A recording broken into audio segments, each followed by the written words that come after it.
તો ફાઇનલી વિસાવદરમાં ધર્મની એન્ટ્રી કરાવી દીધી મહેશગીરીએ, કેમ કે આપણી પાસે કોઈ ઓપ્શન ન હોય ને ત્યારે ભગવાન હોય, એટલે કે જે આપણે દાદરમાં કોઈ થૂકે નહીં ને એટલે ભગવાનના ફોટાનો ઉપયોગ કરતા હોય, અને કોઈ દિવાલ ઉપર મૂતરે નહીં ને એટલે ભગવાનનો ઉપયોગ કરતા હોય.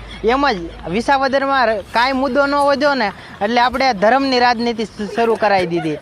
તો મહેશગીરી અત્યાર સુધી કઈ ગુફામાં તેલનું પાઉચ લઈને ઓકવર્ડ થઈ જાય, તેલનો ડબ્બો લઈને ભજીયા તળતા હતા, કે અત્યાર સુધી 7 વર્ષ પછી તમને આ વિડીયોની જરૂર પડીને ગોપાલ 7 વર્ષ પછી યાદ આવ્યો કે ગોપાલભાઈએ કથાકારોનો વિરોધ કર્યો હતો, તમને 7 વર્ષ પછી કેમ યાદ આવ્યું? કેમ ત્યારે ને ત્યારે કોઈ તમે નહોતા આપી શકતા આવેદનપત્ર?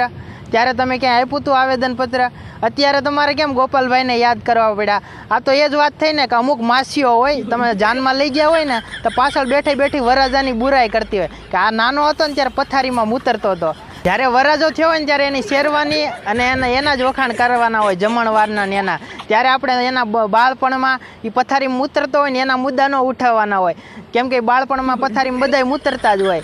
એટલે એ મુદ્દા ઉપર એવું તમે માનતા કે નો ઘોડે ચડવો જોઈએ, તો એ વાત તદ્દન ખોટી પડે. અને મહેશગીરીને એ તો બીક નથી ને કે ભગવાનની હેઠે કાળા કલરની ગંજી પહેરી હોય ને એ ક્યાંક દેખાઈ ન જાય, સારો માણસ સત્તામાં આવે તો. મહેશગીરીને એ કોઈ વાંધો નથી કે ઓલા બેંકમાંથી લોચા મારીને કેટલાય ખેડૂતોને મોતને ઘાટ ફૂવડાવી દીધા, તો એમાં કોઈ પ્રોબ્લેમ નથી. પણ ગોપાલભાઈએ કથાકારોનો કેમ વિરોધ કર્યો હતો?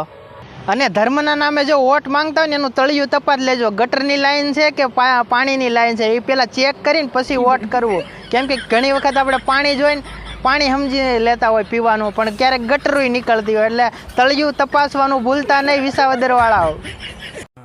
ये बड़ी अच्छी बात कही आप.